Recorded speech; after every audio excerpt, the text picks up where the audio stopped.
A Bíblia não fala de suicídio. A Bíblia fala de suicidas e não de suicídio. Mais precisamente, a Bíblia fala de 6 suicidas. Abimeleque cometeu suicídio. Ele governou Israel no tempo dos juízes. Para ascender ao governo, ele matou 70 dos seus irmãos. Recebeu apoio popular para esta chacina. E mais adiante foi traído justamente por aqueles que o apoiaram. E Abimeleque, então, morre de modo muito estranho. Ele, fugindo da perseguição, chega a uma cidade e vai sitiar a cidade.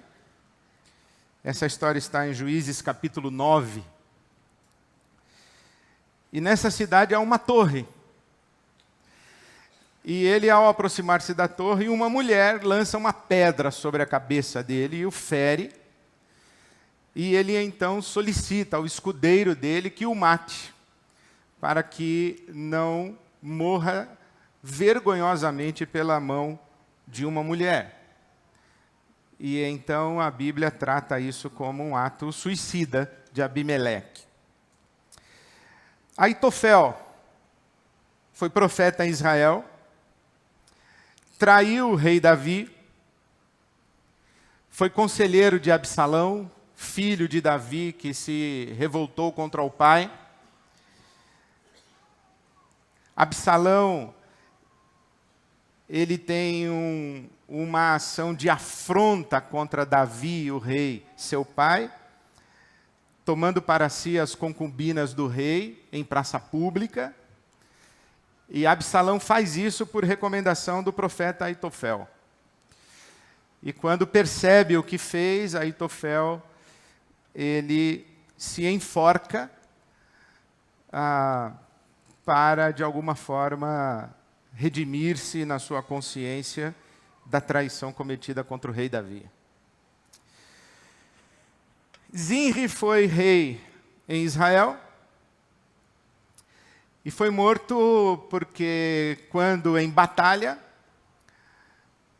a cidade onde ele estava foi sitiada pelo exército inimigo, ele foi ao palácio e tacou fogo no palácio com ele dentro. Então morreu, incendiou sua própria casa para não cair nas mãos do exército inimigo. A mesma coisa acontece com o rei Saul. O rei Saul, no campo de batalha contra os filisteus, os filisteus matam todos os seus filhos, inclusive Jonatas. E quando Saul, o rei Saul, percebe que o cerco contra ele estava fechado, e ele já está ferido de morte, ele pede que o seu escudeiro o atravesse com a espada. Mas o escudeiro não faz isso, ele diz: não posso matar o rei. Então Saul lança o seu corpo sobre a sua própria espada, para não cair nas mãos do exército inimigo. Então ele comete suicídio no campo de batalha. Você conhece também o suicida Judas, que traiu Jesus, e ao perceber que havia traído um justo, nas palavras do próprio Judas, em Mateus capítulo 27, ele diz: eu traí sangue inocente. Quando ele percebe, e isso denota que, muito provavelmente, no entendimento de Judas, a traição que ele pratica contra Jesus não é tanto uma traição, mas é uma espécie de empurrão para que o Messias inicie o seu confronto contra Roma. E quando Judas percebe que o seu intento é frustrado e Jesus realmente é morto, crucificado, Judas se dá conta de que traiu sangue inocente. A Bíblia diz que ele foi tomado de remorso e então ele devolve as 30 moedas pelas quais havia vendido Jesus e comete suicídio. Então eu lhes falei de Abimeleque, Aitofel, Zinri, Saul e Judas.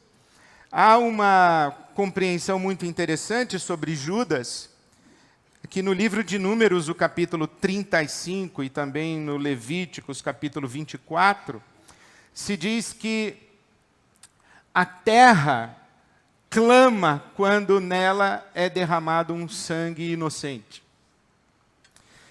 E que a única forma de aplacar esse clamor da terra é derramar sobre ela o sangue daquele que derramou o sangue inocente. Então, o suicídio de Judas é interpretado por alguns estudiosos e teólogos como um ato de Judas aplicar a lei contra si mesmo, dizendo: eu traí sangue inocente, eu derramei sangue inocente, então o meu próprio sangue há que ser derramado, e ele aplica a lei contra si mesmo.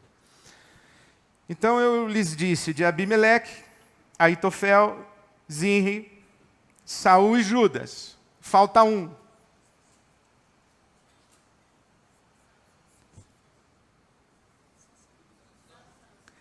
Sansão. Sansão comete suicídio. Ele está preso, está cego, e os filisteus estão em festa, e trazem-no para a festa para expô-lo ao escândalo vexatório. E Sansão solicita que seja colocado entre as colunas do templo onde ele estava. E ali, entre as colunas, Sansão ora a Deus e diz: dá-me forças, dá forças ao teu servo para que eu vingue o teu nome diante destes filisteus malditos. E eu vou matá-los todos. E morro com eles, que caia esse templo, inclusive, sobre mim. Então, Sansão comete suicídio. Antes de fazê-lo, solicita a Deus que o abençoe, devolvendo-lhe as forças. E Sansão, o suicida, Sansão, consta de Hebreus 11, a galeria dos heróis da fé. E isso é escandaloso para o imaginário religioso, especialmente de tradição evangélica e católica romana,